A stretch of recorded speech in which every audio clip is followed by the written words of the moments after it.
कटीर्थं भोज्यकृष्णं पाराख्यं संस्कृतिपततिरस्य पयन्ति सोच्छिष्टायां सृजिनिकडितं याबलाद्युज्यन्ते Yoda तत्तीनमैदमिदं भूये पास्तु भूयः மலையற்புதுவையாண்டாள் அரங்கற்குப்பண்ண திருப்பாவை கல்பதியம் இனிதையால் பாடிக் கொடுத்தாள் பாமாலை உமாரி கூடிக் கொடுத்தாளைச் சொல்லும் சுடிக் கொடுத்த இடற்கொடியேதல் பாவை அடியருளவல்ல பல்வளையாய் மணினி வேங்கடவர்க்கென்ன விதி என்ன விம்மாத்தம் கடவாவணாமே நல்கி ஸ்ரீமத்கிருஷ்ணசமாத்வாய நமோ யாமனூனவே கடாக்கைகலக்ஷாணம் சுலபஸ்ரீதரஸ்வதா திராவிடாம் நாயஹிருதயம் குருபர்வக்ரமாகதம் ரம்யஜாமாத்ருதேவேன தர்ஷிதம் கிருஷ்ணசூனுனா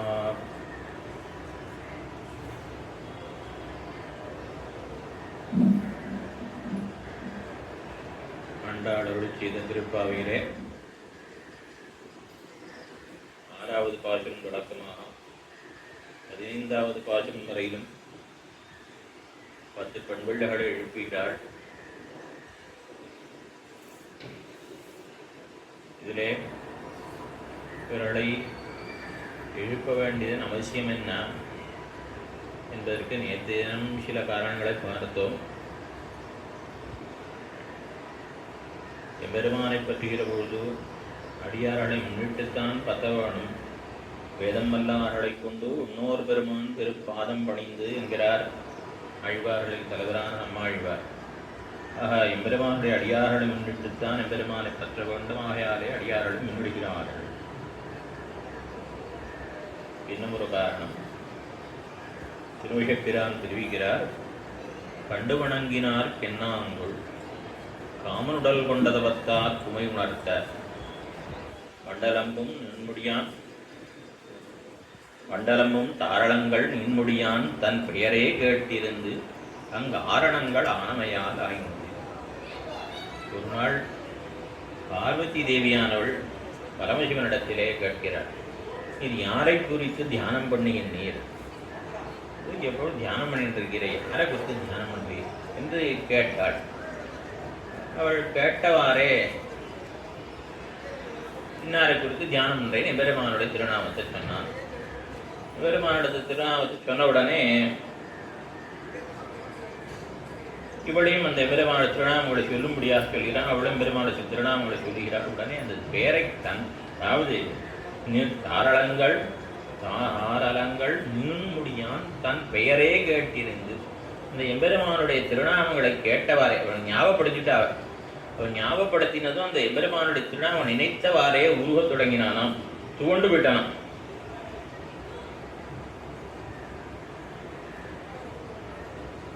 அங்கு ஆரணங்களானவை கண்டு வணங்கினார்கள். என்ன பாசுரம் என்னன்னா, அவனுடைய எம்பெருமானுடைய திருநாமத்தை கேட்டவாறே சிவன் உருகி போனான், துவண்டு போனான். நேர்ல பார்த்துட்டா என்ன ஆகுமோ, நேர்ல பார்த்துட்டா என்ன ஆகும்? பேரை கேட்டதுக்கே இப்படி உருகுவனே. ஆனால் ஒரு தேவதாந்தரம் கூட எம்பெருமானுடைய பேரை கேட்டா உருகுமானால் நேரில் பார்த்துட்டா அவளுடைய நிலைமை என்னவாகும்? என்ன அந்த பாசுரம். ஆகையினால அப்படி மற்ற பேரையும் கூட உருக்கும்படியாக இருக்கக்கூடியது எம்பெருமானுடைய திருநாமங்கள் அபதானங்கள். ஆகையினாலே அந்த எம்பெருமானை தனித்து அனுபவிக்க முடியாத ஆகையாலே அடியார்களை முன்னிடுகிறார்கள்.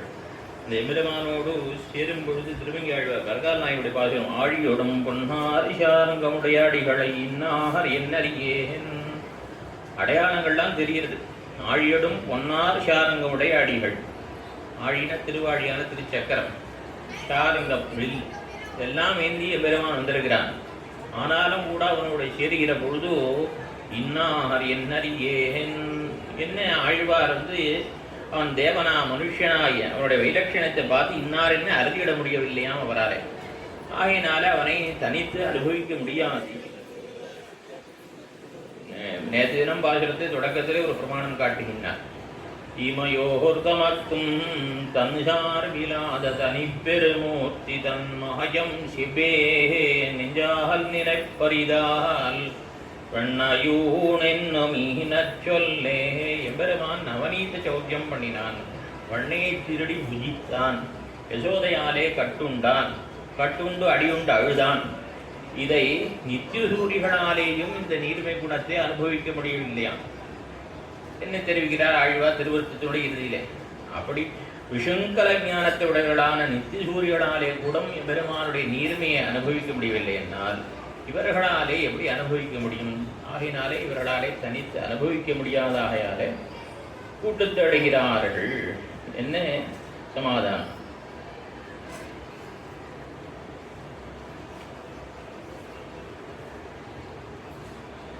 இன்னமும் பல காரணங்கள் காட்டியிருக்க ஆச்சாரியர். இன்னொரு காரணம் என்னன்னா, எம்பெருமானிடத்திலே ஈடுபாடு உள்ளவர்கள் அந்த பவதனுபவத்தை இழந்து விடக்கூடாது. ருச்சியுடையார் இழக்கை நெடுந்தட்டாகையாலும்.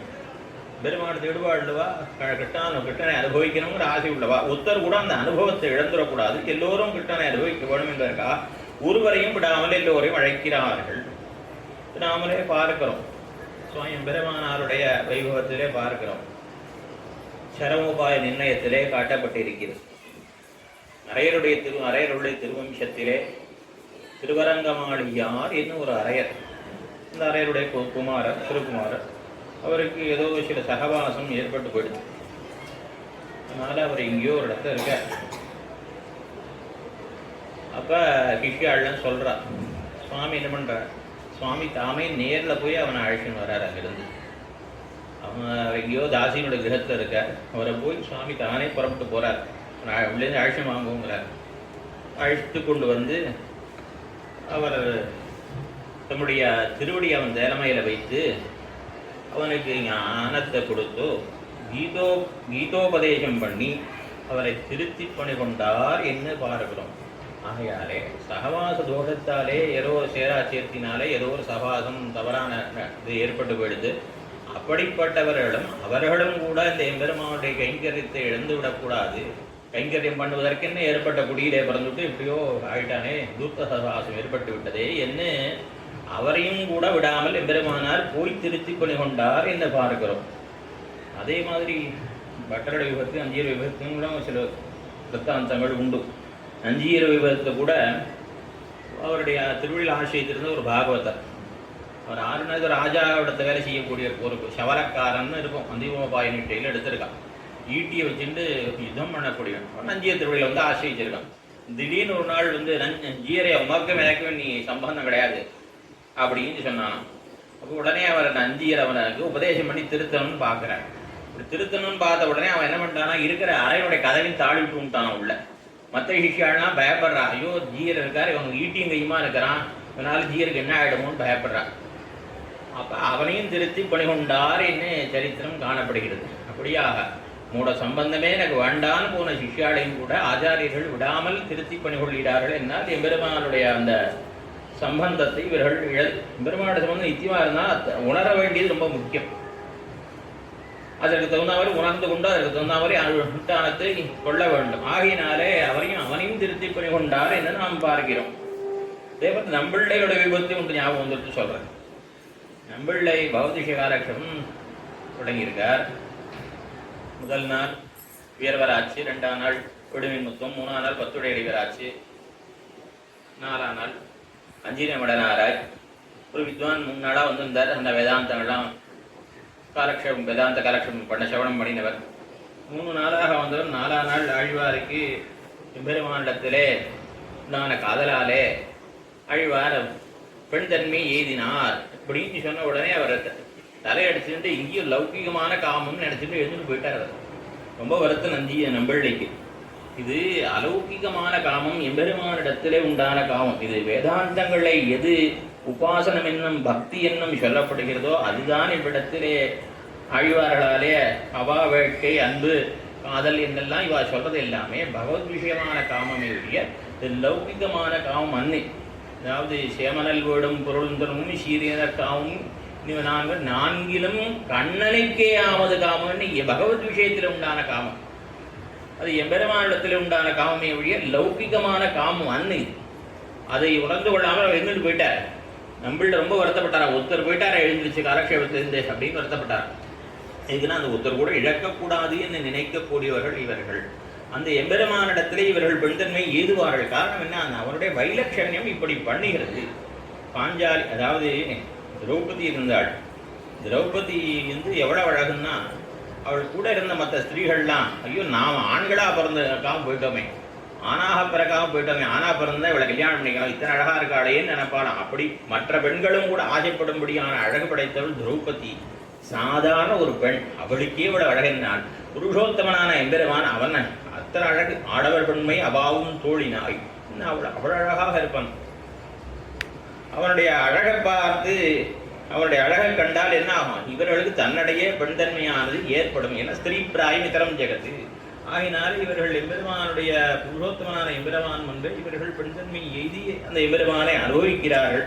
இது ஒன்றும் தவறானதன்னு, இது வேதாந்த விருத்தமானதும் அன்னை. இது அலௌகிகமான காமம். இதை புரிந்து கொள்ளாமல் அவன் எழுந்துச்சு போயிட்டான். நம்மள ரொம்ப வருத்தப்பட்டார். ஒருத்தர் இழந்துட்டார் இந்த காலக்ஷேபத்தை, என்ன வருத்தப்பட்டார். ஆயாலே அதுபோல யாரும் இழந்து விடக்கூடாது கிருஷ்ண அனுபவத்தை என்பதற்காக ஒத்தரையும் விடாமல் அத்தனை பேரையும் எழுப்புகிறார்கள். இது லௌகிகமான காமம் கிடையாதுங்கிறதுக்கு ஒரு உதாரணம். அதாவது தேவகி பிராட்டி பிறந்தவன்னே, குழந்தை பிறந்த அன்னைக்கே கணவன் பெருமானை பிரிந்து விட்டார். 12 வருஷம் கழிச்சு வரான் திரும்பி, கம்சவதம் பண்ணி தாயாரை பார்க்கறதுக்கு வரான். அப்ப அவ கேட்கிறா, என்ன கேட்கிறா?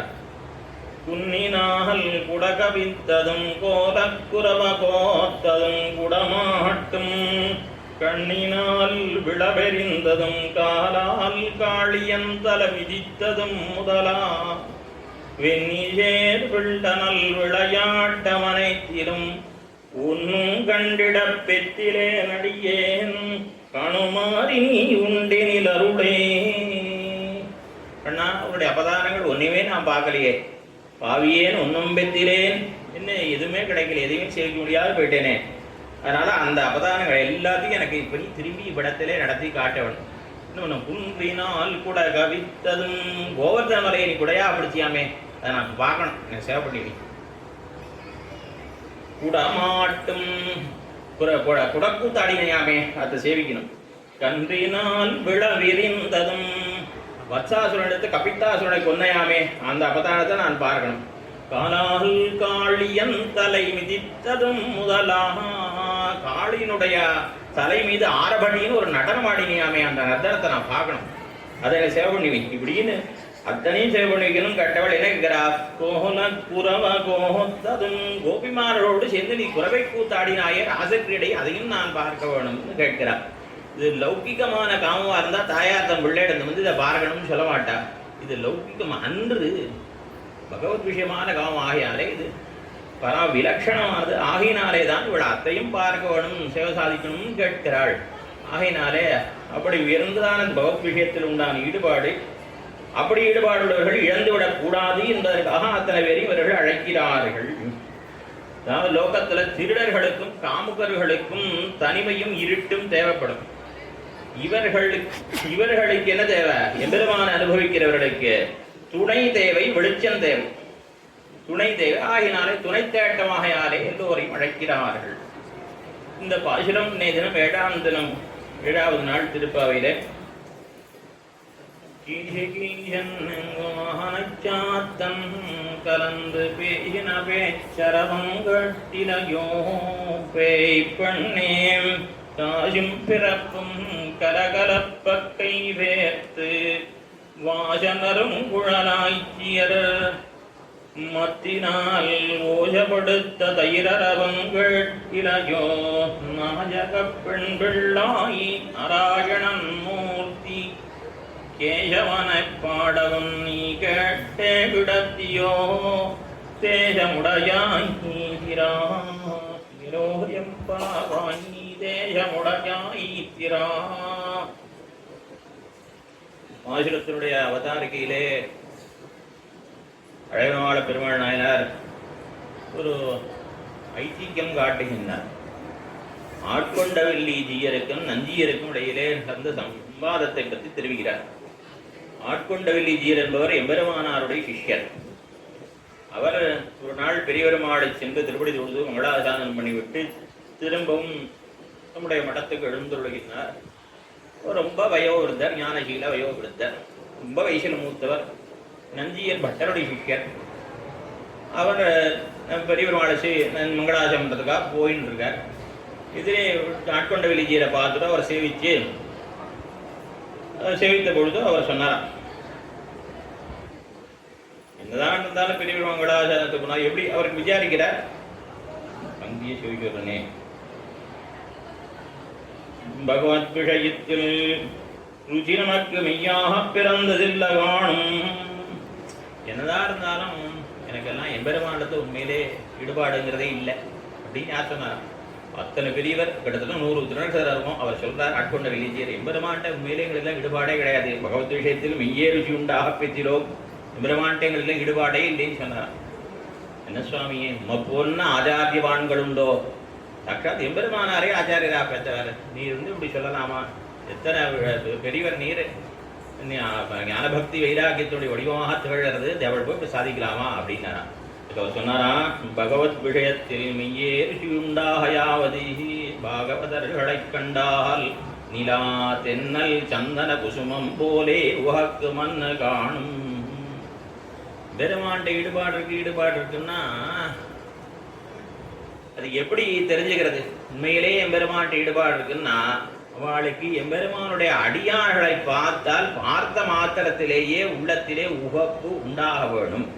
ஒரு நிலாவை பார்த்தா எப்படி சந்தோஷம் ஏற்படுறது, ஒரு தென்றல் காத்து மேலே பட்டா எப்படி ஒரு சந்தோஷம் ஏற்படுறது, சந்தனத்தை பூசிண்டா எப்படி ஒரு சந்தோஷம் ஏற்படுறது, புஷ்பத்தை சாத்திண்டா எப்படி ஒரு சந்தோஷம் ஏற்படுறது, அத மாதிரி அடியார்களை பார்த்தால் சீவைட்டவர்களை கண்டால் பந்துக்களை கண்டால் போலேயும்.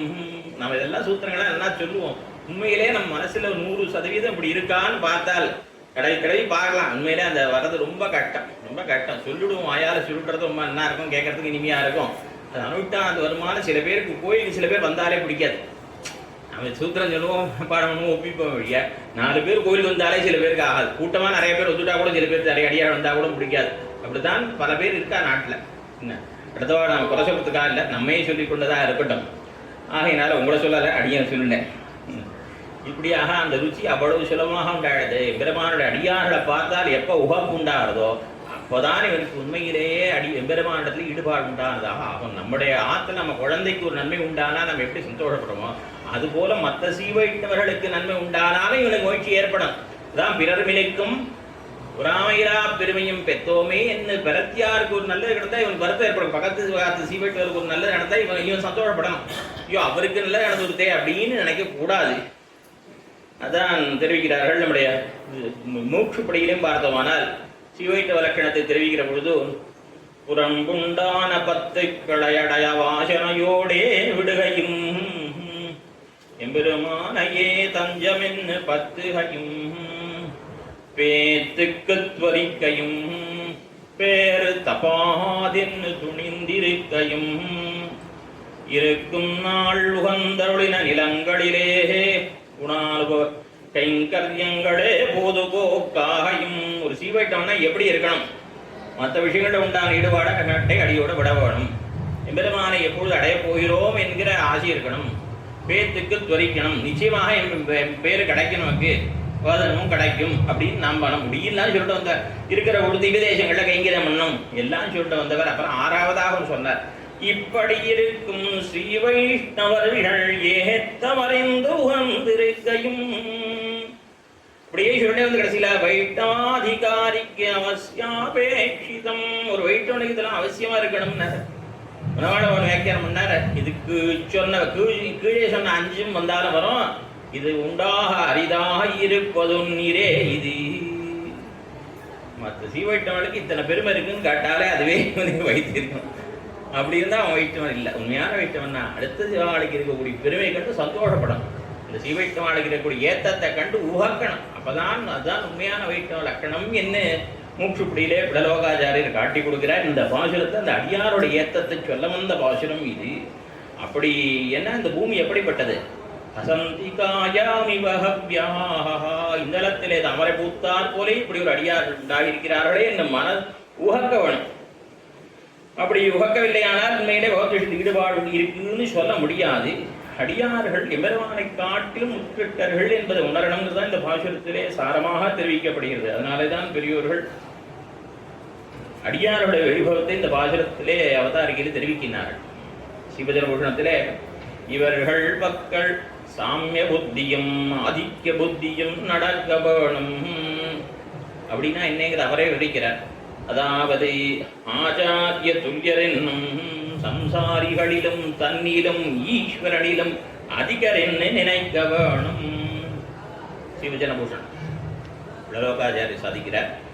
சிவைட்டவர்கள் அதாவது பாகவதர்கள் பெருமாள் அடியார்கள் அவளை எப்படி நினைக்கணுமா?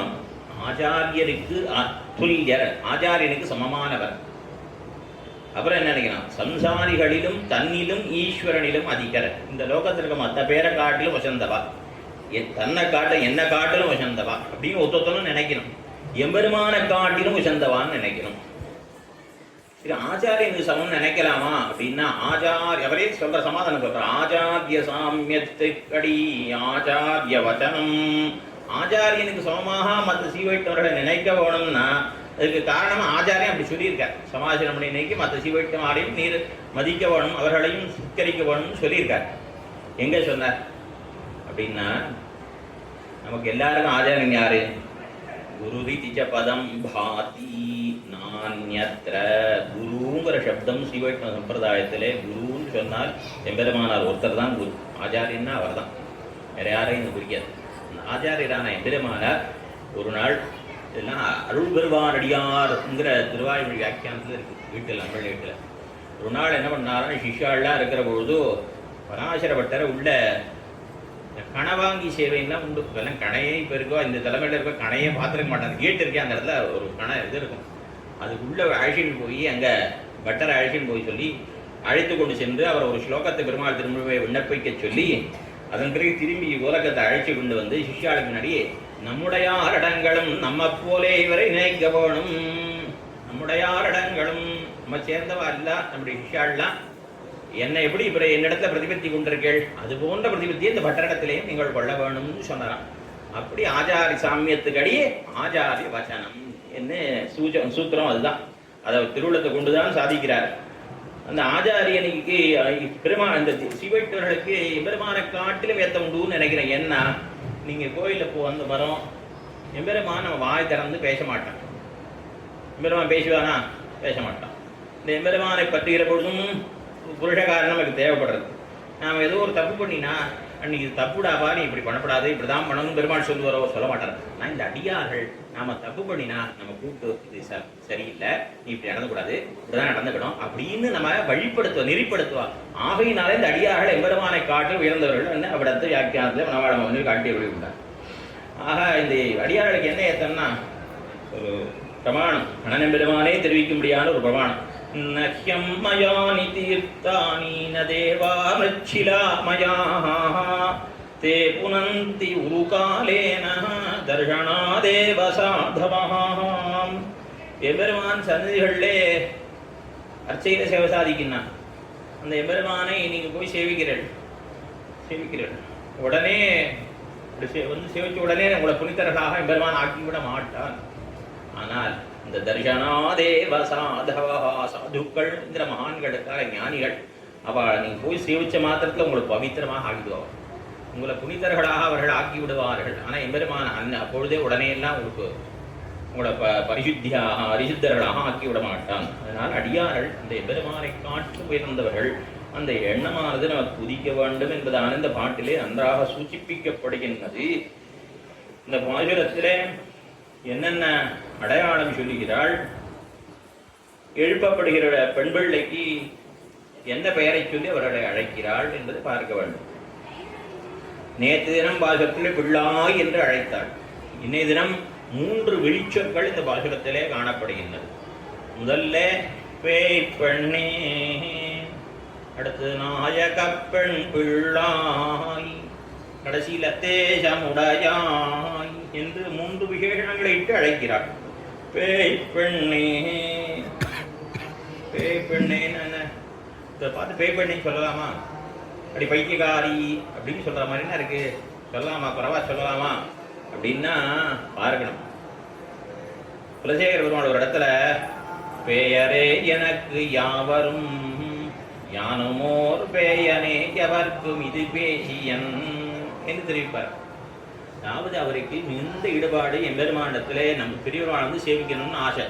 இங்கே இருந்த ராஜாக்களும் மற்ற பேரும் எல்லாரும் அவரை சேவிக்க போக ஒட்டாமல் படுத்தியிருக்கா. அதனால இவருக்கு எம்பெருமான்கிட்ட இருந்த ஈடுபாட்டை பார்த்து இவரை பைத்தியம்னு சொல்லியிருக்கா. என்ன அவர் தெரிவிக்கிறார், பித்தராம் அவர் பித்தர் அல்லர்கள் மத்தையார் முத்தும் பித்தரே. அவரோட பாசங்களை பார்த்தா நன்னாவே தெரியும். அந்த காலத்தில் இருந்தவா பல பேர் இவர் பைத்தியம்னு சொல்லியிருக்காங்கிறது அவர் பாசங்களை பார்த்து பெருமாள் சேவிச்சாலே தெரியும் நமக்கு.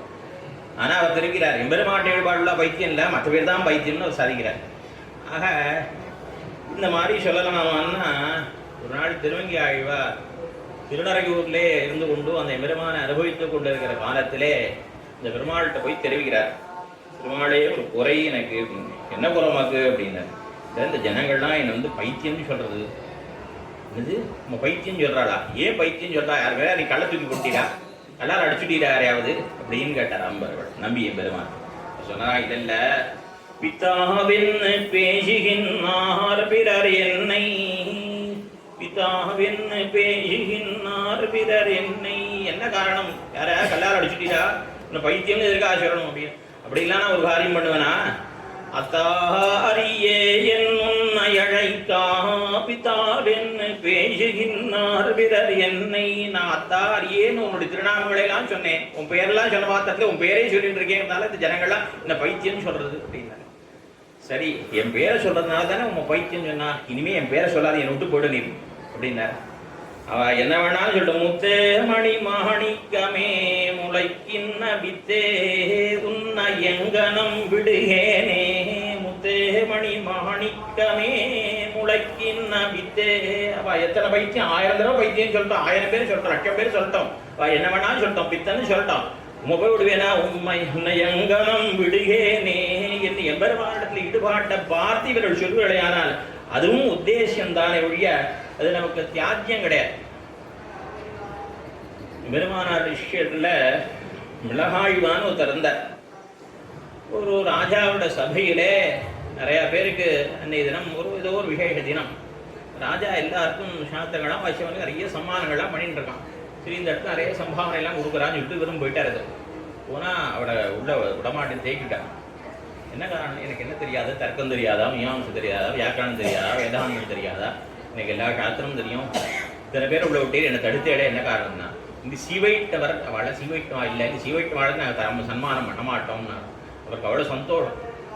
என்ன சந்தோஷம் தெரியுமோ, சம்பாவனை தரலைன்னா வருத்தம் இல்லை, ரொம்ப சந்தோஷம். நான் எனக்கு வைட்டமத்துவம் இருக்கோ இல்லையோ இத்தனால கவலைப்பட்டு இருந்தேன், நீ ஒரு அவைட்டம் உன் வாயால் எனக்கு சீவைட்டம் கிடையாது கோழின்னு சொன்னியோடு எனக்கு ரொம்ப சந்தோஷம்னு வராங்க. அப்படியாக அந்த எம்பெருமானோட சம்பந்தத்தை இட்டு நம்மளை ஒதுக்கினால்னா அதுவே நமக்கு கொண்டாடத்தக்கது. அப்படியாக பேப்பண்ணே என்ன இவருக்கு உண்டான போதனுபவத்தை பார்த்து இந்த அதிகாரி, இந்த கோபிக்கு உண்டான அதிகாரி பார்த்து தெரிவிக்கிறார்கள். ஒரு விதமான நிர்வாகம், வேற நிர்வாகம் உண்டு, அது அப்புறம் மேலே தெரிவிக்கிறேன், பாட்டு அனுபவிக்கிற பொழுது. பேப்பண்ணே ஆச்சு. அடுத்த நாயக பெண் பிள்ளாகி, இந்த போட்டிக்கே நாயகியாக இருக்க தகுந்தவளே. எப்படி எம்பெருமானாரை பற்றி தெரிவிக்கிற பொழுது, அமுனாக தபனா திஷாயி பூம்னாயிராஜேன நிபத்த நாயக ஸ்ரீ. பூர்வாச்சாரிய ரத்னஹாரம் நம்ம பார்க்குறோம். அப்படிங்கும்போது கூட ஒரு சித்திரம் என்ன வெளியிட்டோம். ஒவ்வொரு ஆச்சாரியர்களும் நம்முடைய பூர்வாச்சாரிய பரம்பரையிலே ஒரானுடைய ஆச்சாரியர்கள் ஒத்தத்தரும் ஒரு ரத்னம் போன்றவர்கள். பெரியவர்கள் தொடக்கமாக நவாடவர்கள் பரியந்தமாக ஒரு ரத்னம் போன்றவர்கள். அந்த ரத்னஹாரத்திலே நடுநாயக மணியாக யார் இருக்கார்? நடுநாயக மணியாக இருப்பவர் சுவாமி எம்பெருமானார்.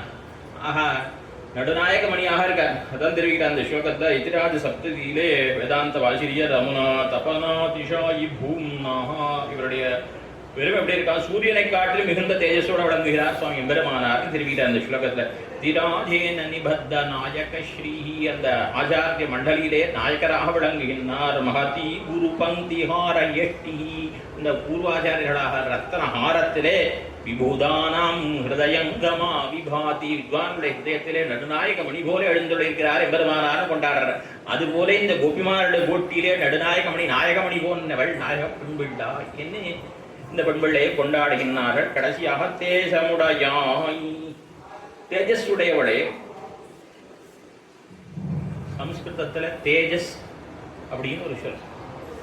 அது தமிழ் மொழியிலே திரிகிற பொழுது தேசம்னா, சம்ஸ்கிருதத்தில் தேசகான்னு ஒரு சொல் உண்டு. அதுவும் தமிழில் தெரிகிற பொழுது தேசு என்னோ தேசம் என்னோ தான் மாறும். இப்படி ரெண்டு விதமாகவும் அர்த்தம் பண்ணிக்கலாம். தேஜகா தேஜஸ், தேஜஸ் தேஜஸ் ஒளி பொருந்தியவள்னு அர்த்தம் பண்ணிக்கலாம். அப்படி பார்த்தமான ரூபமே வாசியே தன் மகிமானம் வியாஜட்டே. சில பேர் பார்த்த போதாலே தெரியும். என்ன தெரியும்? அகத்தின் அழகு முகத்தில் தெரியும். என்ன தெரியும்னா, ஹிருதயத்தில் எம்பெருமான கொண்டிருப்பார்கள். வசதி ஹிருதி சௌமிய ரூபா. யாருடைய ஹிருதயத்தில் எம்பெருமான் வசிக்கிறானோ, இது தொடர்பான ஸ்லோகங்களை சீவிட்டு புராணம் நிறைய இருக்கு. எம்பெருமான் திருவுள்ளத்தில் இருந்தானே ஆனால் அந்த వ్యక్తిயினுடைய முகமண்டலம் அவ்வளவு சௌமியமாக அவ்வளவு அழகா இருக்குமா. அதுபோல எம்பெருமானை திருவுள்ளத்திலே கொண்டிருக்கிறபடியினாலே தேஜஸ்வுடையவள் அப்படின்னு ஒரு அர்த்தம். தேசமுடையாய். அதாவது உபனிஷத்திலே சாந்தோக்கிய உபனிஷத்துன்னு நான் நினைக்கிறேன். சத்யகாம ஜாபாடர்னு ஒரு ரிஷி, அவரிடத்திலே சிஷ்யன் உபகோசன். இந்த சிஷ்யன் பல காலமாக பரிச்சரிக்கை பண்ணிட்டு இருக்கான். பிரம்மச்சரியத்தை கடைபிடித்து கொண்டு 12 வருஷங்கள் அவரிடத்துல கைங்கரியம் பண்ணிக்கொண்டு அக்னி பரிச்சரிக்கை பண்ணிக்கொண்டு கைங்கரியம்லாம் ஆச்சாரியம் பண்ணிட்டு இருக்கான். 12 வருஷமா இருந்தும் கூட அவருக்கு அவன் இந்த சிஷ்யனுக்கு அவர் பிரம்ம வித்தியை உபதேசம் பண்ணவே இல்லை. 12 வருஷமா காத்துட்டு இருக்கான், கைங்கரியம் பண்ணிட்டு இருக்கான். அப்புறம் என்னாச்சு, ஒரு சமயம் ஒரு வெளியூர் போக வேண்டியிருந்தது. அதுக்கு முன்னாடியே அந்த ரிஷி பத்னி கூப்பிட்டு சொல்றா அந்த ரிஷி இடத்துல, ரொம்ப வாடி போயிட்டான், நீ இத்தனை காலமாயும் உனக்கு இன்னும் உபதேசம் பண்ணா இருக்கீர், இது கொஞ்சம் கூட நன்னா இல்லை, அவன் நீர் உபதேசம் பண்ண ஏங்கியே போயிட்டான் அந்த குழந்தை, நீர் உபதேசம் பண்ணியா ஆகணும்னு சொல்கிறான். அப்பயும் அவர் உபதேசம் பண்ணலை. என்ன பண்ணுற, வெளியூர் போக வேண்டி வருது இருக்கு. வெளியூர் போக வேண்டிய சமயத்தில் அந்த சிஷியனை கூப்பிட்டு, நான் நித்தியப்படி அக்னிஹோத்திராதிகள்லாம் பண்ணிட்டு இருக்கேன், நான் இந்த அக்னிகளை தொடர்ந்து பண்ணிட்டு இருக்கணும், அக்னி பரிச்சரியை நீ பண்ணிட்டு இருக்குன்னு சொல்லிவிட்டு இவர் ஊரை பார்க்க போயிட்டார். இவன் நன்னா ஸ்ரத்தையாக பண்ணிட்டு இருக்கான்.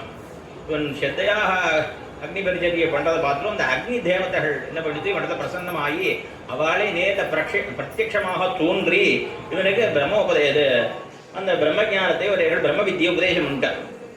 பிரம்ம வித்தியை ஓரளவு உபதேசம் பண்ணிட்டு தம் பிரம்ம கம் பிரம்மன்னு சொல்லி தொடங்கி உபதேசங்கள்லாம் பண்ணிட்டு, மேற்கொண்டு நீ உங்கள் ஆச்சாரியன்ட்ட கேட்டுக்கோ, ஏன்னா ஆச்சாரியன்லேருந்து தான் கேட்டால் தான் பூர்த்தி ஆகும், ஏன்னா நீ மேற்கொண்டு ஆச்சாரியன்ட்ட கேட்டுக்கோன்னு அவனை உபதேசம் பண்ணிட்டு போயிட்டாவன். இப்படி ஆச்சு. கொஞ்சம் நாள் அவர் ஆச்சாரியன் திரும்பி வந்தார். சத்தியகாம ஜாபாலர் ஊர்லேருந்து வந்தார். ஊர்லேருந்து வரும்போது அவனை பார்த்துட்டு, பிரம்ம விதைவதே முகம் பாதி. பிரம்ம வித்தை போல தேஜஸா இருக்க முகத்துல, பிரம்ம ஜானம் பெற்றவனுக்கு மாத்திரம்தான் முகம் அப்படி தேஜஸா இருக்கும். உனக்கு யார் உபதேசம் பண்ணா?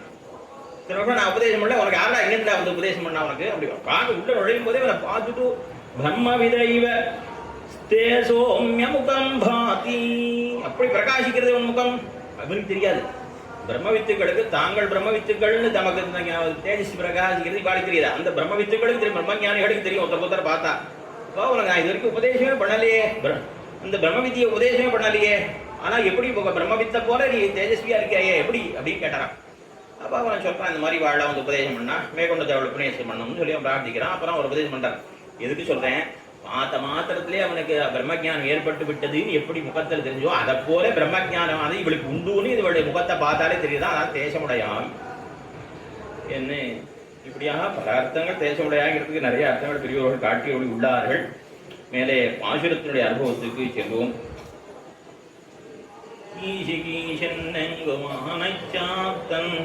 கலந்து பேசின பேச்சரவம் கேட்டிலையோ. முதல் அடையாளம் சொல்கிறான்.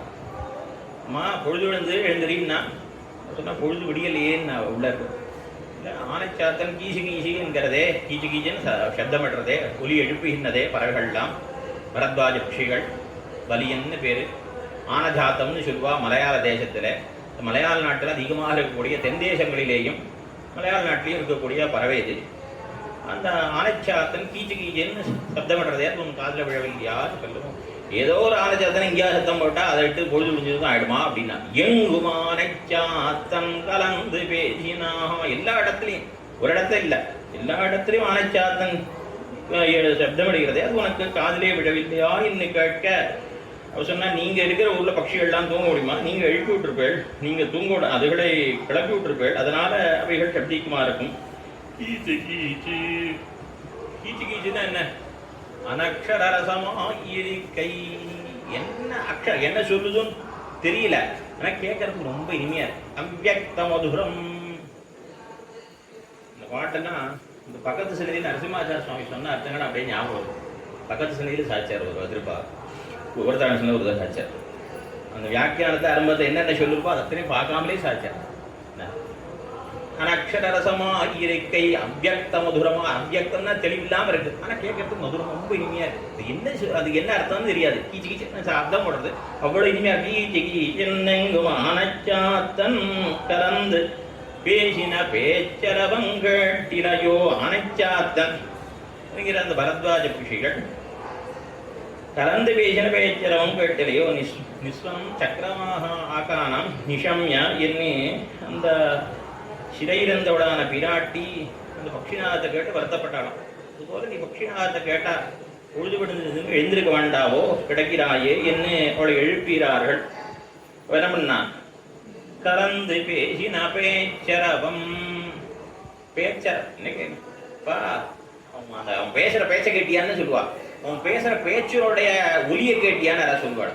எங்கேயாவது லோகத்தை உண்டு அவ பேசுற பேச்ச கேட்டியா, என்ன வார்த்தை பேசுறாரு பாரு அப்படின்னு சொல்லலாம். அவர் பேசுற பேச்சினுடைய ஒலிய கேட்டியான்னு நீங்க சொல்ல. அதாவது அரவம் பேச்சு அரவம் கேட்டிலையோ. அரவம்னா ரவஹாங்கிற சம்ஸ்கிருத பதம் தமிழ்ல அரவம்னு ஆகும்.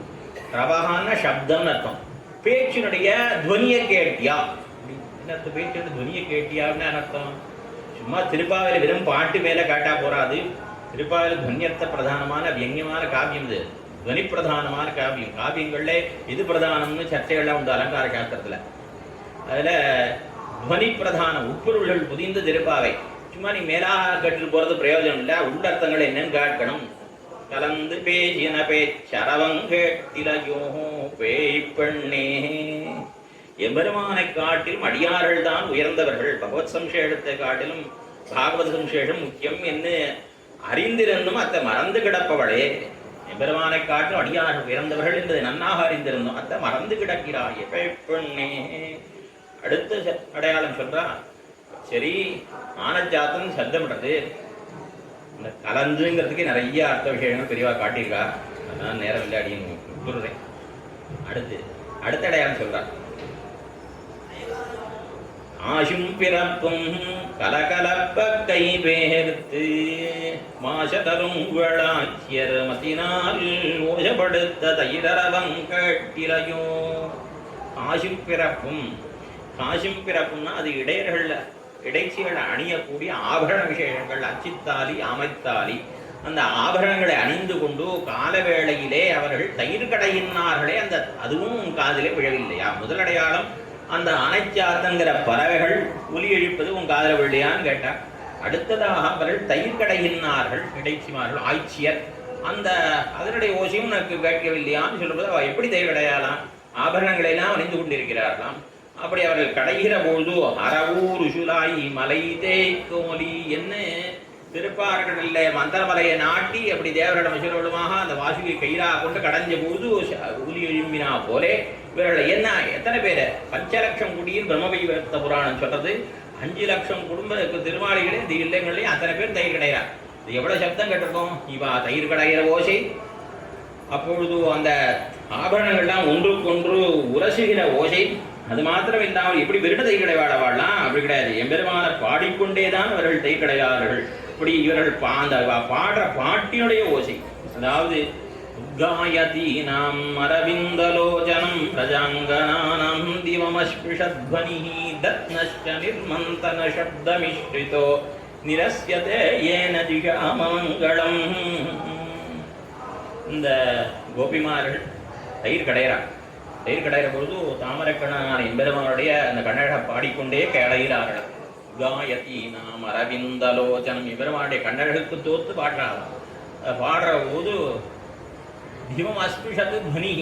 பாடுற பாட்டினுடைய ஓசை, தயிர் கடையிற ஓசை, ஆபரணனுடைய ஓசை, எல்லா ஓசையும் சேர்ந்து என்னாச்சான் மேலே போயிட்டு திசைகளுடைய அமங்கலங்களெல்லாம் போக்கிட்டு மேலே வரைக்கும் சத்தம் போகிறது. இங்கே இது பரவதம் வரைக்கும் போகிறது அந்த சப்த ஒலி. அப்படி போய் அவளது எப்படி இருக்கான் கண்ணனுடைய எம்பெருமான் கீழே அவதாரம் பண்ணி அவனுடைய குணங்கள் எல்லாம் நடையாடான நான் இருக்க, நீங்களே இன்னும் மலை மேல உட்காந்துருக்க மாதிரி பூமியில எம்பெருமான் அவதாரம் பண்ணி அவருடைய குணங்கள்லாம் நன்னாக பிரகாசிக்கிறது. இங்க இன்னும் நீங்களே மேல உட்காந்துருக்கே, அவளை போய் வசப்பாடுற மாதிரி இருக்கான் அந்த ஒலி அப்படிங்கிறார் ஆராயப்படியில. அப்படி அவர்கள் பாடிக்கொண்டு எம்பெருமானை பாடிக்கொண்டு தேர்கடைகிறார்கள். மத்தினால் ஓசப்படுத்த தயிரபங்காட்டிலை அவர்கள் என்ன அணிந்து கொண்டிருக்கிறார்கள்? காசு பிறப்பு என்கிற ஆபரணங்களை அணிந்து கொண்டிருக்கிறார்கள். இந்த ஆபரணங்கள்லாம் ஸ்ரீபராசர பட்டர் ஸ்ரீரங்கராஜஸ்தவத்தை தெரிவிக்கிறார். அருமையான ஸ்லோகம்.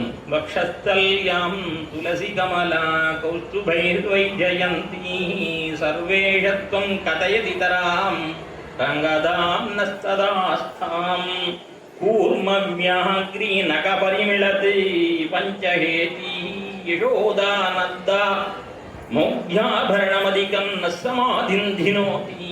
ஸ்ரீபராசரப்பட்டர் பெரியபெருமாள் சேவிக்கிற பொழுது பெரியபெருமாளுடைய திருமார்பிலே என்னென்னலாம் தெரிகிறது அவருக்குன்னா, பக்ஷஸ்தல்யாம் துளசி திருத்துழாய் சரம், கமலா பெரிவிராட்டியார், கௌஸ்துபைர் உயர்ந்த குருமாமணியான கௌஸ்துபம், கௌஸ்துபைர் வைஜயந்தி வைஜெயந்தி என்கிற மணமாலை.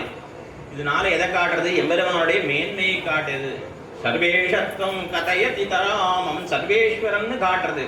அதெல்லாம் கிடக்கட்டும்னா அவன் சர்வேஸ்வரன் யாரு கேட்டாங்களுக்கு? அவனுடைய சர்வேஸ்வரத்துவத்தையா நாங்கள் அனுபவிக்க வந்தோம், அவனுடைய சௌலபியத்தினா நாங்கள் சௌசீல்யத்தினா அனுபவிக்க வந்தோம் அப்படின்னு சொல்லி ததா அஸ்தாம் அதெல்லாம் இருக்கட்டும்.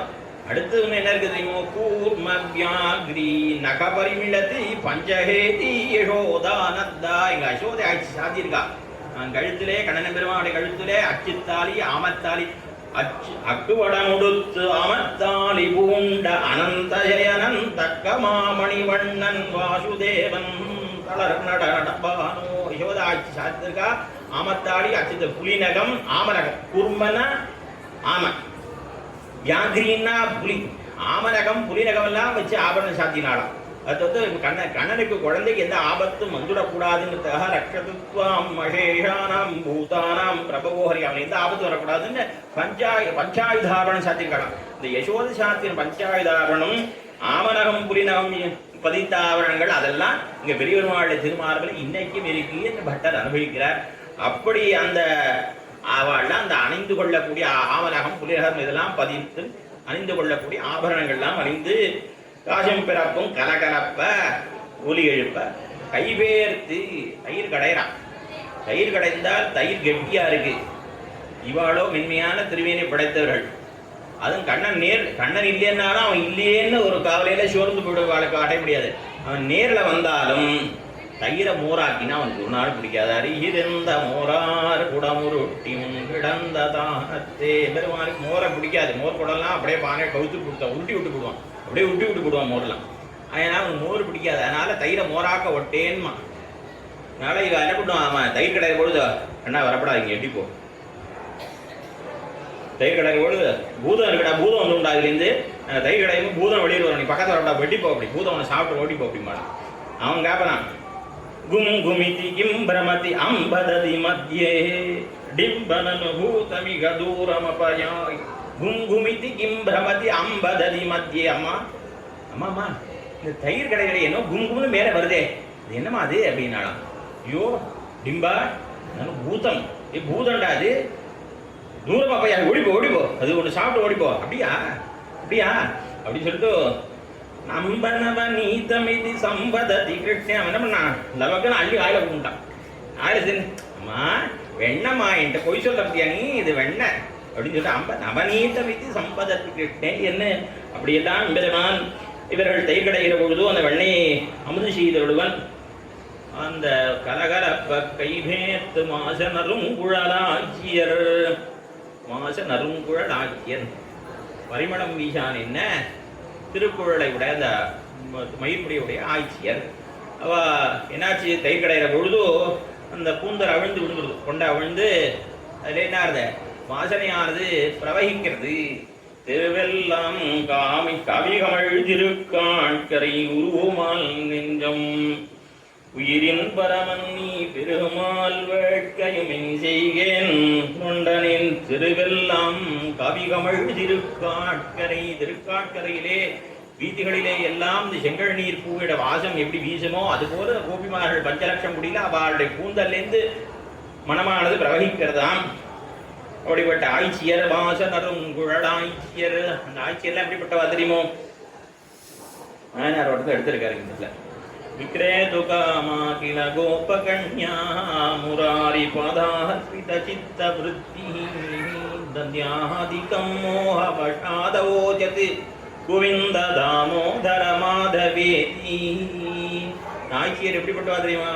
அவளுடைய நெஞ்சங்கள்லாம் கண்ணனம் பெருமாடத்திலே தான் இருக்கும். எப்பொழுதும் அவள் நினைவு மற்றவங்களே செல்லாது. அதனால இந்த பொண்ணு எப்போ பார்த்தாலும் கண்ணனே நினைச்சுட்டு இருக்கான்னு சொல்லிட்டு அவன் அம்மா கூப்பிட்டாளாம். இந்த பாரு, இந்த தயிர் வெண்ணெய் இதெல்லாம் தரேன், எல்லாத்தையும் இப்போ கவ்யங்களையெல்லாம் நீ போய் நீ வித்துன்னு வரணும்.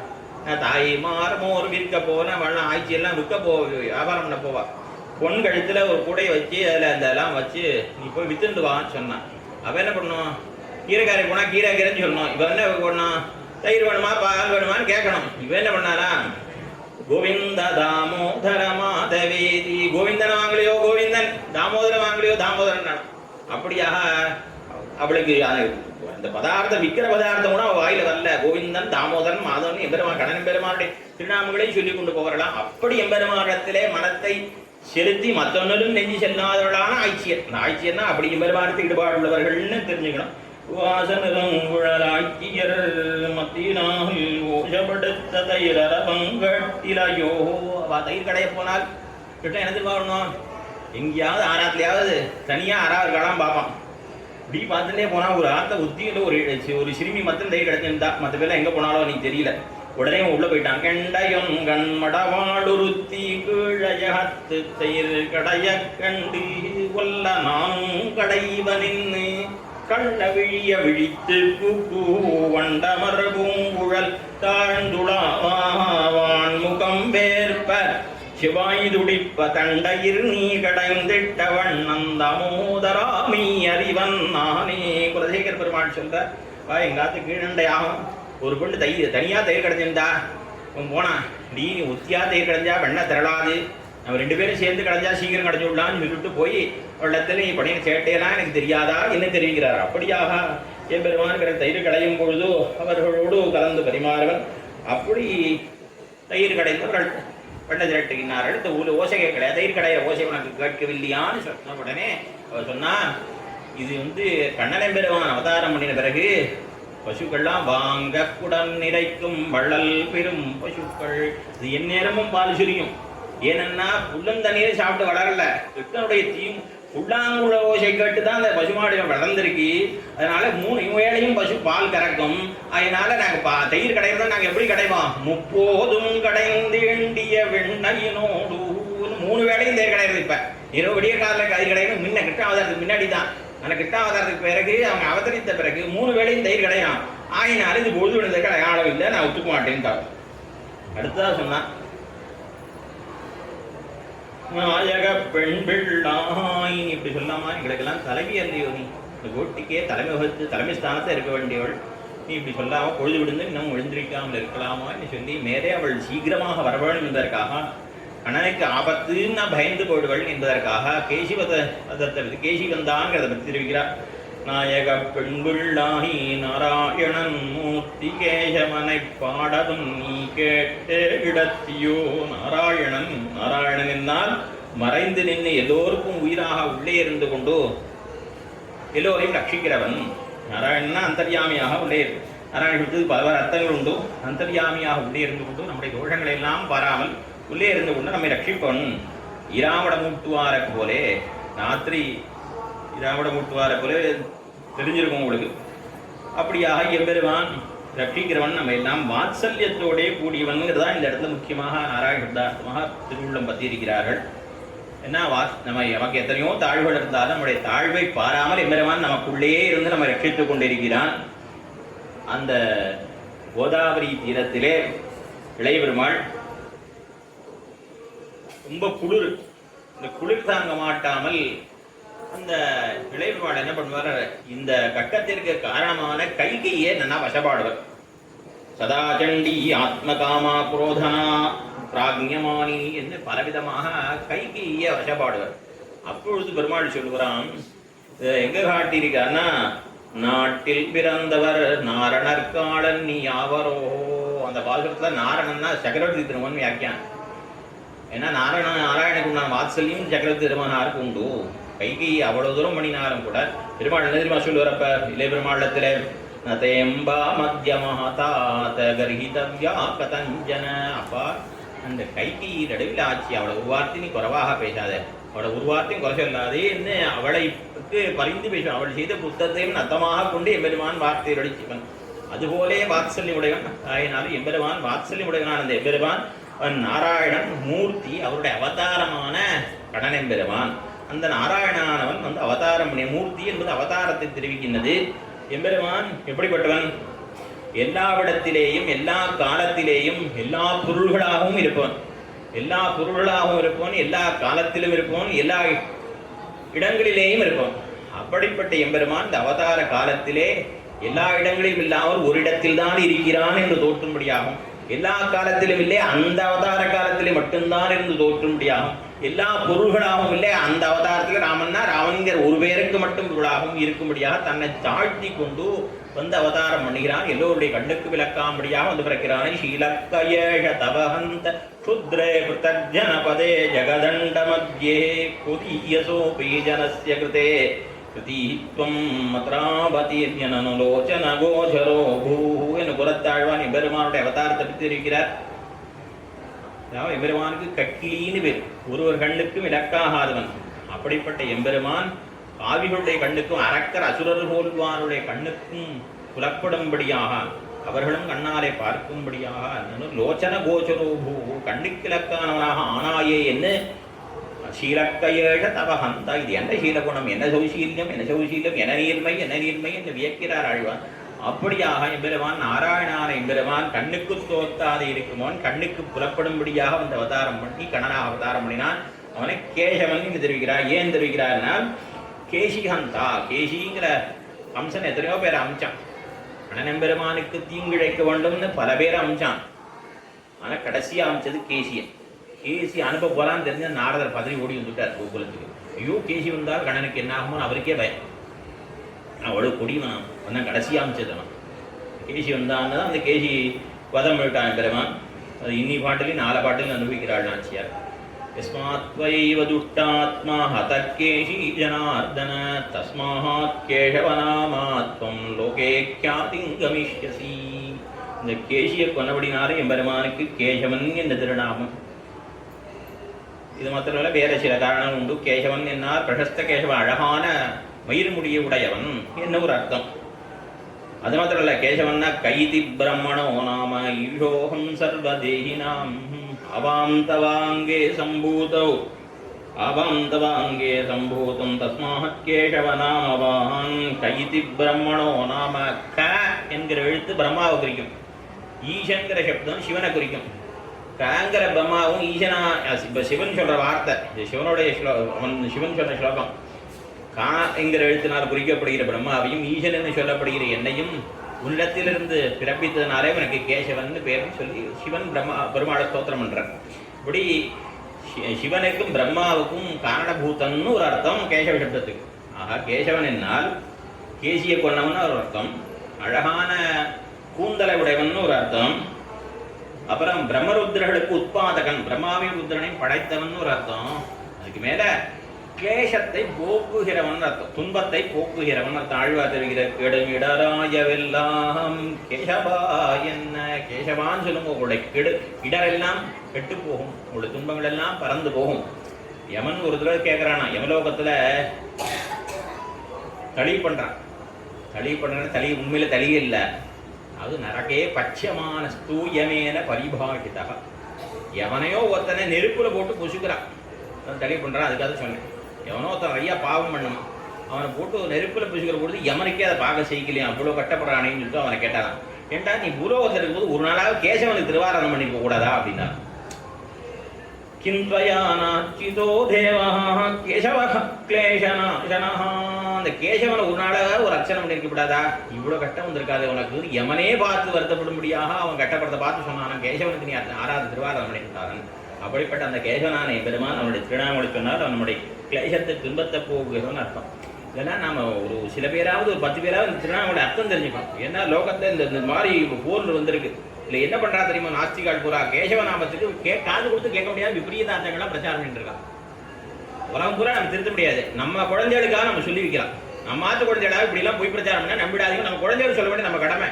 கேசவன்னா துன்பத்தை போக்குறவன், அவன் திருநாமத்தை சொல்லும் கெடுபடுறா எல்லாம் கேசவாவன். நம்ம குழந்தைகளுக்காக 100 பேர் 1000 பேர் சீவட்டும் பாவதான்னு தெரிஞ்சுக்கணும் அவசியமா. ஏன்னா ரொம்ப பொய் பிரச்சாரம் நிறைய நடக்கிறது. அதில் இது ஒன்றும் இந்த கேசவ நாமத்துக்கு காது கொடுத்து கேட்க முடியாது பொய் பிரச்சாரங்கள்லாம் நடக்குது. அந்த மாதிரி நிறைய நடக்குது லோகத்தில். ஆகினால் நம்ம குழந்தைகளுக்காக தெரிஞ்சுக்கணும். அழகான கூந்தலை உடையவன், கேசியை கொன்னவன், பிரம்மாவின் ருத்ரனின் சிட்டித்தவன் படைத்தவன், அவன் தான் கேசவன். இதுதான் அர்த்தம், வேறு அர்த்தம் கிடையாதுன்னு நம்ம சொல்லணும். நம்முடைய குழந்தைகளுக்கு நம்முடைய கடமை இது. கேசவன பாடவன் நீ கேட்டே கிடத்தியோ. ஏவா கேசி உத்தாந்தத்துக்கு சொல்றான் அப்படின்னா, ராமாயணத்துல 14,000 ராட்சர்கள் வந்தார் ராமனோடு யுத்தம் பண்ணுவதற்காக. அப்பொழுது சதுர்தச சஹசிராணாம் தட்சசாம் பீமகர்மனாம் கதம் யுத்தம் பவிஷ்யத்தின்னு 14,000 பேர் வந்தா. அவளை போய் எம்பெருமான் யுத்தம் பண்ணி ஜெயிச்சுட்டு வந்தான். வந்த மாத்திரத்தை விராட்டி என்ன பண்ணா, தம் துர்வாஷத்ருஹந்தாரம் மஹர்ஷீனாம் ஸ்காபம் பபூவ ஹிருஷ்டா வைதேகி பர்த்தாரம் பரிஷஸ்வஜே. ஓடி போய் என்ன பண்ணா, அந்த எம்பெருமானை தழுவி கொண்டான். ஏனென்னா அதுக்கு முன்னாடி நாட்டுக்கு போறதுக்கு முன்னாடி பெருமாள் விராட்டி என்ன சொல்லியிருக்கா, கிம் த்வாமன்யத வைதேஹா பிதா மே மிதிலாதிபஹ ராமஜாமாதரம் பிராப்ய ஸ்த்ரியம் புருஷ விக்கிரகம். காட்டுக்கு அழிச்சுன்னு போய் மாட்டேன்ட்டார் பெருமாள். நாளை இவளுக்கு போவோம், எங்க தகப்பனார் தெரியாதனா ஒரு பெண்ணுக்கு என்ன கல்யாணம் பண்ணி கொடுத்துட்டார், ஆண் பிள்ளைன்னு நினைச்சு ஏமாந்து போய் கல்யாணம் பண்ணி கொடுத்துட்டாரு. இவளை குறை சொல்லிட்டார் பெருமாள் விராட்டி. அதனால அவருக்கு அதுலேருந்து வருத்தம். அதனால என்ன பண்ணாரு, அதனாலதான் இந்த 16,000 பேரோடு யுத்தம் பண்ண போகும்போது இளைய பெருமாள் கூட அழிச்சும் போல தான் தனியாகவே போய் அசகாய சூரனாய் தானே தனி ஒருவனாக நின்று அத்தனை பேரையும் ஜெயிச்சுட்டு வந்தார். அப்படிப்பட்ட எம்பெருமான் ஜெயிச்சுட்டு வந்த உடனே விராட்டி போய் அணைத்து கொண்டாடும். அதுபோல எம்பெருமான் பெரிய ஆபத்து கேசினால, கேசிய கண்ணன் கொண்டுட்டானும் ஓடி வந்து இவளை அணைத்து கொடுவதற்காக எழுந்துச்சு வந்துடுவாங்கிறதுக்காக அவ சொன்னா கேசி வந்தாந்தத்தை. அதை கேட்டால் அப்பா கேசி தொலைஞ்சான், அவன் நிம்மதியாக மார்வகை போட்டு தூங்கிட்டு இருக்கான்.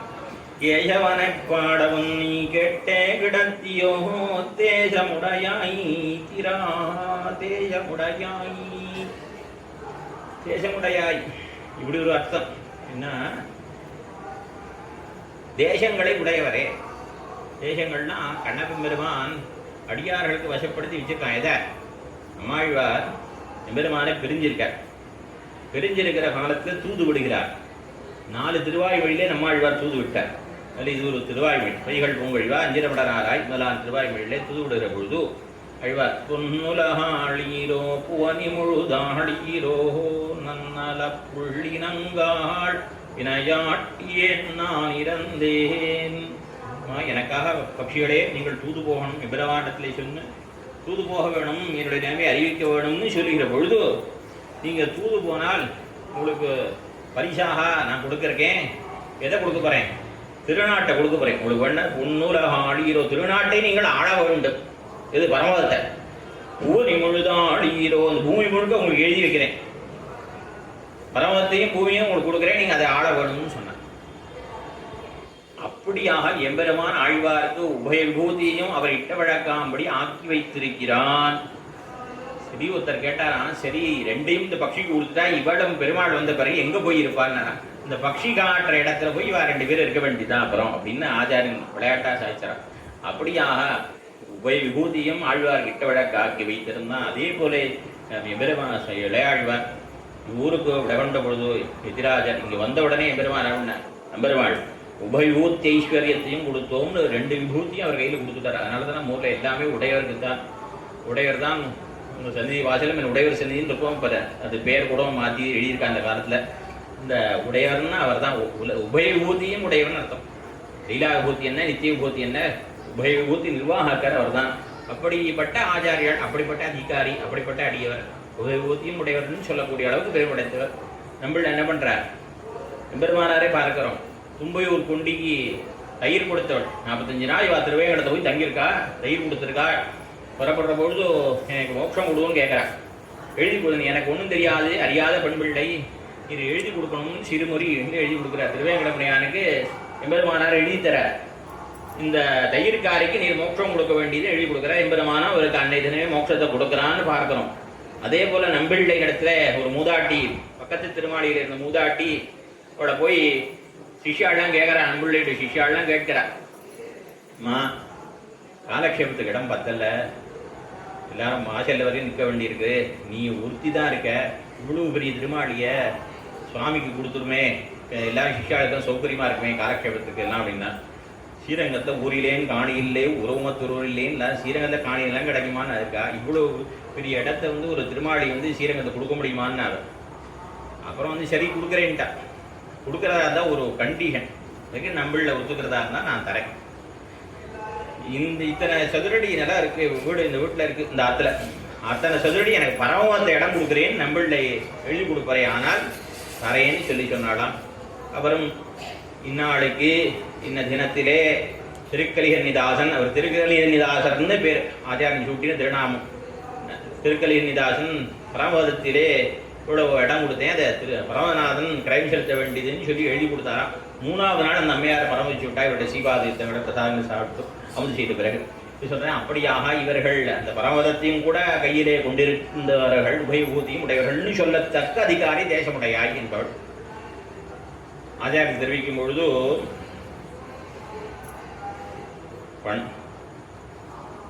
பண்டநாளில் பிறவி உன்னாட்டு தேகிரே, தேவத்வமும் நிந்தையானவனுக்கு ஒளிவரும் ஜனிகள் போலே, பண்டநாளில் பிறவி உன்னாட்டு தேகிரே. இது தேஜஸ் அப்படின்னா உள்நாட்டு பிறவி. அது என்ன உள்நாட்டு பிறவி? அது தெரிஞ்சுக்கணும், அதுக்கு ஒரு திட்டான்னு சொல்ற முன்னாடி. தேவத்துவம் நிந்தையானவனுக்கு ஒளிவரும் ஜனிகள் போலே. எம்பெருமான் ராவணவதம் பண்ணினான், சக்கரவர்த்தி திருவான். உடனே தேவரெல்லாம் தோன்றி, ராவணவதம் ஆன பிறகு தேவரெல்லாம் தோன்றினார்கள். பிரம்மா ஸ்தோத்திரம் பண்ணார், பவான் நாராயணோ தேவா, நீர்தான் நாராயணனான தேவன், இப்படிலாம் ஸ்தோத்திரம் பண்ற ஒருத்தரும். திருமணத்துக்கு சொன்னோம் சொன்னார் தெரியுமா? அவர் வந்து நான் ஆத்மானம் மனுஷம் மண்ணியே ராமம் தசரதாத்வஜம், நான் தசரதம் பிள்ளையா தான் நினச்சிட்டு இருக்கேன், மனுஷனாக தான் நினச்சிட்டு இருக்கேன் அப்படின்னு சொன்னார். அதே மாதிரி அது கிருஷ்ணாவதாரத்தை பார்த்தேன்னா, கொஞ்சம் உருவார காலம் ஒத்த விரலால் கோவர்தன மலையை தூக்கி நிற்கிறான். அது கோவர்தன மலை கீழே வச்ச பிறகு இவாள்லாம் கேட்குறான், அப்பா நீ யாரு? சாதாரண மனுஷனால இப்படி ஒரு வாரம் மலையை தூக்கி நிற்க முடியாது, நீ தேவனா யக்ஷனா கந்தர்வனா, நீ யாரையும் எங்களுக்கெல்லாம் சந்தேகமாக இருக்குன்னு கேட்டா. பெருமாள் கோவம் வந்துட்டு கொஞ்ச நேரம் பேசாமல் இருந்தார். அப்புறம் அகம் ஓ பாந்தவோ ஜாதா, நீங்கள் என்னை பார்த்து இப்படி கேட்கக்கூடாது, நான் உங்கள் சொந்தக்காரன், நான் இடப்பிள்ளையா உங்களோட வந்து உங்கள் ஆத்த வந்து பிறந்திருக்கேன், என்னை பார்த்து நீ யாரு, நீ அவனோ இவனோன்னு சொன்னால் எனக்கு தேவனா யக்ஷனான்னு கேட்டால் எனக்கு வருத்தமாக இருக்குங்கிற கோபம் வந்துட்டு. அந்த மாதிரி தேவத்துவம் நிந்தை, அவனை பார்த்து தேவன்னு சொன்னால் அவருக்கு அதை நிந்தையாக நினைக்கிறான் பெருமான். அப்படிப்பட்ட எம்பெருமானுக்கு ஒளி வரும் ஜனிகள், பிறப்புகளாலே அவனுக்கு பெருமை ஏற்படுறது, அவதாரம் பண்றதுனால. சவுஷ்டேயான் பவதி ஜாயமானஹா, அவன் பிறக்க பிறக்க ஒளிவிஞ்சி திகழ்றான். எப்படி வைரத்தை பட்டதீட்டினால் அது ஒளிவிஞ்சி திகழ்மோ, பிரகாசிக்குமோ, அதுபோல இந்த வைரமுடி சேவைன்னு பண்றாள் இல்லையும் மேல்நாட்டில், மேலக்கோட்டையில், திருநாராயணபுரத்தில். அன்னைய தினமே வைரமுடி சேவைக்கு அடுத்தது ராஜமுடி சேவை. அடியன் போறதே இல்லை, கேள்விப்பட்டது, சீழ்த்துகடன் சாதிப்பார். வைரமுடி சேவை ஆன பிறகு ராஜமுடி சேவை உண்டா. வைரமுடி சேவையோட ராஜமுடி சேவையில இன்னும் அந்த கிரீட்டம் வந்து அவ்வளவு பல பலன் இருக்குமா. ஏன்னா அந்த ராஜமுடி மாத்திரம் அப்பப்ப இது பண்ணுவாள், பாலிஷ் பண்ணுவாள். அதனால அது பாலிஷ் பண்ணா என்ன பிரகாசிக்கும். அது போல எம்பெருமான் அவதாரம் பண்ண பண்ண பண்ண பண்ண அவனுடைய குணங்கள் பிரகாசிக்கிறது. இவன் என்ன பண்றான், தேவத்துவம் நிந்தைன்னு நினைக்கிறவனுக்கு அவதாரங்களால ஒளி ஏற்படுமா போலே, பிரம்ம ஜன்மமும் இழுக்கென்பார்க்கு பண்ட நாளில் பிறவி உன்னாட்டு தேசிரே. பிரம்ம ஜன்மம் இழுக்கு, அதாவது அபிமே ஜன்ம சதுர்முகாத்மனா. அளவந்தார் பரமாச்சாரியர் தெரிவிக்கிறார், உன்னுடைய தவதாஸ்ய சுகைக சங்கீனாம் பவனேஷ்வஸ்த்வபி கீட ஜன்மமே இதராவசதேஷு மஸ்மபூதபி மே ஜன்ம சதுர்முகாத்மனா. எம்பெருமானுடைய அடியார்கள், அவனுக்கு கைங்கரியமே எப்பொழுதும் பண்ணி கொண்டிருக்க முடியாத அடியாருடைய திருமாளிகையில வாடு குடிசையா இருந்தாலும் சரி, இதுவாக இருந்தாலும் சரி, இந்த அடியாருடைய திருமாளிகை தான் சொல்லணும். நம்ம இந்த திருமாளிகையிலே எனக்கு ஒரு புழுவாக பிறக்கிற பிறவி ஏற்பட்டாலும் போறோம், எனக்கு பிரம்மாவான பிறவி வேண்டாம், எனக்கு பிரம்மாவாக பிறகு கூட வேண்டாம். எது பண்ண தெரியுமோ, உனக்கு கைங்கரியம் பண்ணிட்டு இருக்குவாள் ஆத்துல ஒரு புழுவா பிறந்தாலும் போகும். என்ன அப்படிப்பட்ட அடிமைச்சூடு தான், அதுதான் தேஜஸ்கரம். என்ன அவர் திருவண்ணமத்திர பிரம்ம ஜென்மம் இழுக்கு எனக்கு வாண்டான்னு நினைக்கக்கூடிய வாழ்க்கை எது பெருமை? உன்னாக பிரம்ம ஜென்மமும் இழுக்கென்பார்க்கு பண்டநாளில் பிறவி உன்னாட்டு தேசி. இதே பண்டநாளில் பிறவினா என்ன? பண்டநாளாலேன்னு ஒரு திருவாய்மொழி தொடங்குறது. அந்த திருவாய்மொழி ஆழ்வார் என்ன தெரிவிக்கிறார்? நின்கோய் பங்கயத்தால் திருவருளும் கொண்டு நின்கோயில் சீத்து பல்வழியாள் குடிகுடி வழிவந்தாட்சியம். தலைமுறையாக அவர்கள் எம்பெருமானுக்கு கைங்கரியம் பண்ணக்கூடிய குடும்பம். ஆக எம்பெருமானுக்கு கைங்கரியம் பண்றது இருக்கே, அப்படிப்பட்ட ஒரு செல்வம் இருக்கே, அதுதான் உள்நாட்டு பண்டநாளில் பிறவி. அவனுக்கு கைங்கரியம் பண்ணும்படியான பிறவி இருக்கே, அது உள்நாட்டு தேசி. உள்நாட்டு தேசின்னா என்ன? அதாவது நாயனாருடைய சூத்திரம் பல பிரமாணங்கள் உள்ளடக்கி இருக்கு. ஆனால் சட்டுன்னு எல்லாருக்கும் கலெக்ஷன் ஏற்கனவே கேட்காத வாழ்க்கை கொஞ்சம் புரியுது சமம். ஆனால் அற்புதமான விஷயங்கள், ரொம்ப நல்ல அருமையான விஷயம். அதாவது உள்நாட்டு தேசன்னே ஊழ்வினை அஞ்சுமே மண்ணாட்டில் ஆராகி எவ்விழிவித்தானாலும். என்ன பெரிய திருந்தாதை பாசனம். ஒருத்தன் எப்படிப்பட்ட பிறவி எடுத்திருந்தாலும், எப்படிப்பட்ட பிறவியில ஜன்ம ஏற்பட்டிருந்தாலும், எப்படிப்பட்ட நடவடிக்கைகள் உடையவனாக இருந்தாலும், இந்த எம்பெருமானுக்கு அடிமைப்பட்டிருப்பனே ஆனால் அவனுடைய பிறவியானது நித்தியசூரனுடைய திருமேனியைப் போலே தேஜஸ்கரம்னு தெரிவிக்கக்கூடிய பாசுவது. அதான் உள்நாட்டு தேசம்னா, உள்நாடுன்னா எம்பெருமானுக்கு நெருங்கி இருப்பதான அது அந்த பரமதம். புறநாடுனா இந்த ஊர், அது எம்பெருமான் அங்க இருக்க அந்த உள்நாட்டு பிறவியை போலே எம்பெருமானுக்கு கைங்கரியம் பண்ணுகளுடைய பிறவி உயர்ந்தது, தேஜஸ்கரம் என்று தெரிவிக்கிறார். அது போலே என்ன தெரிவிக்கிறார்? தேவத்துவம் நிந்தையானவனுக்கு ஒளிவரும் ஜனிகள் போலே பண்டநாளில் பிறவி உள்நாட்டு தேய்கிறேன்னா எம்பெருமானுக்கு கைங்கரியம் பண்ணுவதற்கு அதுதான் மிக சிறந்த. அதனாலே தான் இவளுக்கு என்ன ஏற்படும்? தேஜஸ் உண்டாகும். அதுதான் அந்த பிறவிதான் தேஜஸ்கரம். அந்த திருமேனி, அவளுடைய திருமேனியானது நித்தியசூருடைய திருமேனியை போனது. அப்படிப்பட்ட பெண்பிள்ளை உள்ள இருக்கா, அவளை தான் தேசமுடையாயும் தெரிவிக்கிறார். இதுதான் மேலே நாயன அருளிடத்தில் தெரிவிக்கிற பொழுது கூட அணையா ஊரா புனையா அடியும் பொடியும் படா பர்வத பவனங்களிலே ஏதேனுமாக ஜனிக்க பெரிய திரியஸ்தாவர ஜன்மங்களை பெருமக்களும் பெரியோரும் பரிகிரகித்து பிரார்த்திப்பவர்கள் என்ன தெரிவிக்கிறார். அதாவது நித்தியசூரிகளில் ஒருத்தர் எம்பெருமானுக்கு படுக்கையாக ஆகணும் என்பதற்காக பாம்பாக உருக்கொண்டார். ஆதிசேஷன் ஒரு நித்தியசூரி தான், திருவனந்தாழ்வார். இவர் என்ன பண்ணார்? அவனுக்கு கைங்கரியம் பண்ணணுங்கிறதுக்காக ஒரு திரியக்காக ஆனார். இன்னொருத்தர் என்ன பண்ணார்? எம்பெருமானுக்கு வாகனமாக ஆக வேணுங்கிறதுக்காக கருத்மான் என்ன பண்ணார்? கருடனாக ஆறார். இன்னொருத்தர் என்ன பண்ணார்? அவருக்கு அணையா ஊரா புனைய எம்பெருமான் அணை சூட்டி கொள்ள வேணுங்கிறதுக்காக திருத்துழாயிர புஷ்பமாக ஆனார். இப்போ 3 பேருமே நித்தியசூரிகள் தான். தோழின மேலும் நன்மார்பின் மேலும் சுடர் முடி மேலும் புனைந்த தன்னந்துழாயுடைய அம்மான் என்ன இவாழ நித்தியசூரிகள் தான் பெருமானுக்கு ஓரோ விதங்களில் கைங்கரம் பண்றார். நம்ம ஆராய்ந்து பார்த்தால் இந்த திரியக்காக ஒருத்தர் ஆகிறார், ஒருத்தர் விலங்காகிறா, ஒருத்தர் ஸ்தாவரமாக ஒரு தாவரமாக ஆகிறார். பொதுவாக லோகத்திலே சாஸ்திரங்கள் என்ன சொல்லியிருக்கு? பாபம் செய்தவனுக்குத்தான் இந்த பிறவி கிடைக்கும். எந்த பிறவி? இந்த விலங்காகவோ தாவரமாகவோ பிறக்கிறவர்கள் யாரு? வாச்சிகைஹி பக்ஷி மிருகதாம். வாயால நிறைய பாவம் பண்றவன், வாய் பேச முடியாத பறவைகளாகவோ விலங்குகளாகவோ பிறப்பன் சாஸ்திரம் சொல்லும். அதே மாதிரி ஒருத்தருக்கும் சொல்லுது, கைகளா உடம்பால பாவம் பண்றவங்க இந்த பிறவி கிடைக்கும், மனசால பாவம் பண்றவங்க இந்த பிறவி கிடைக்கும்னு சொல்றது. இவா ஆனா இந்த பிறவி எடுத்திருக்க அலைவாட பாப்பத்தால என்ன கிடையாது. இவா தாங்களே விரும்பி எம்பெருமானுக்கு கைங்கரியம் பண்றதுதான் உத்தேசம், அதுதான் பரம பிரயோஜனம் அப்படின்னு அறிந்து கொண்டு, ஆகையினாலே கைங்கரியம் பண்ணணுங்கிறதுக்காக இப்படி ஒரு உருவத்தை திரியக்காக ஒருத்தர் இருக்கார், ஒருத்தர் விலங்காகிறார், ஒருத்தர் பக்ஷி ஆகிறார், ஒருத்தர் தாவரமாயிருக்கார். இப்படி 3 விதமாக இவர்கள் ஆனதுக்கு காரணம் என்ன? எம்பெருமானுக்கு கைங்கரியம் பண்ண வேண்டும் இருக்காக. அணைய பெறுகிற திரிய ஜன்மத்தை எம்பெருமான அணைந்து கொள்ள வேண்டும், சயனித்துக்கணும்காக என்ன இருக்கார்? ஆதிகேடு பாம்பாரர் திருவனந்தாழ்வான். ஊரப் பெறுகிற திரிய ஜன்மத்தை எம்பெருமான் ஊரும் புட்கொடியும் அகுதே. எம்பெருமான் ஊர்ந்து செல்வதற்கும் வாகனமா ஊர்ந்து செல்வதற்கும் கொடிமேலையா இருக்கார், கருத்மான் இருக்கார். அவர் என்ன பண்ணார்? எம்பெருமான் அழைத்து கொண்டு செல்வதற்காக பக்ஷியாக ஆனார். இன்னொருத்தர் சூட்டி கொடுமத்துக்காக புனைய பெறுகிற ஸ்தாவர ஜன்மத்தை இவாழ எதுக்காக பரிகிரகித்தார்கள் பார்த்தா இன்னும் மேலே நிறைய பிரமாணம் எடுத்திருக்கார். அது இன்னும் 1/2 மணி நேரம் கூட ஆகிடும் முழுக்க சொன்னேன்னா, நான் சுருக்கிடுறேன். ஆக அந்த சுகாச்சாரியர் அதுவும் உத்தவர் இவாழ என்ன பண்றா? அந்த எம்பெருமான் அக்காலத்திலே ஐஸ்வர்யம், அதாவது பிரஜாபதியா ஐஸ்வர்யம், பசுபதியோட ஐஸ்வர்யம், இதெல்லாம் எங்களுக்கு வேண்டாம். கதம்போ, அதாவது எம்பெருமான் கண்ணனெம்பெருமான் திருவடி பட்டதான குருந்த மரமாகவோ கடம்ப மரமாகவோ நாங்கள் ஆக வேணும். எங்களுக்கு பிரஜாபதியோட ஐஸ்வர்யம் பசுபதியோட ஐஸ்வர்யம் எதுவுமே வேண்டாம்.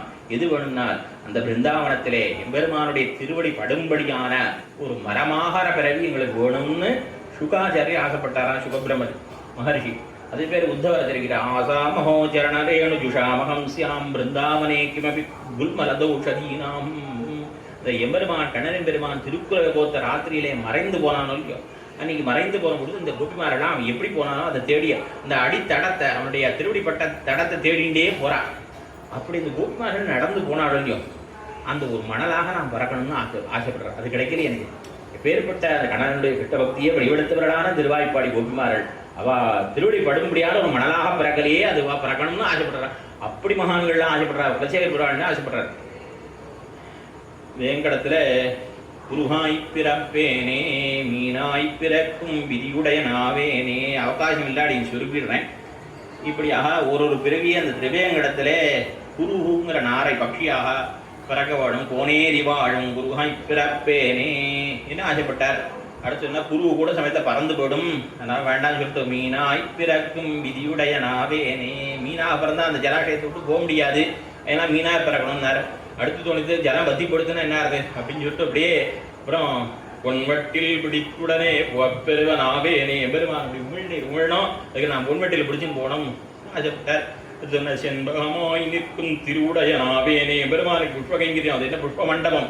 தேவர்கள் என்ன பண்றா, தேவரர் கோரடம் சிந்து ஓ மகிழும் திருவேங்கடம் நிச்சயவிழா வந்து புஷ்பத்தை வருஷி பாடம். ஏன்னா அது புஷ்ப மண்டபம், அங்கே புஷ்ப கைங்கரியம் பண்ணணும்னு ஆசைப்பட்டு அளவந்தாரும் சில காலம் அங்கே போய் எழுந்தொழி புஷ்ப கைங்கரியம் பண்ணதாக ஒரு கிரந்தத்தில் இருக்குது. ஆக அனந்தான் பிள்ளையினுடைய அந்த வெங்கடாச்சக்தி ஹனுமாராலே அது இருக்கு. ஏன்னா அப்படி புஷ்ப கைங்கரியம் முக்கியமாக சொல்லப்படுறது புஷ்ப மண்டபத்தில். ஆஹா செம்பக மரமாக இருக்கணும் ஆசைப்பட்டார். அப்புறம் தம்பகமாய் நிற்கும் தவமுடைய நாவேனேன்னர்.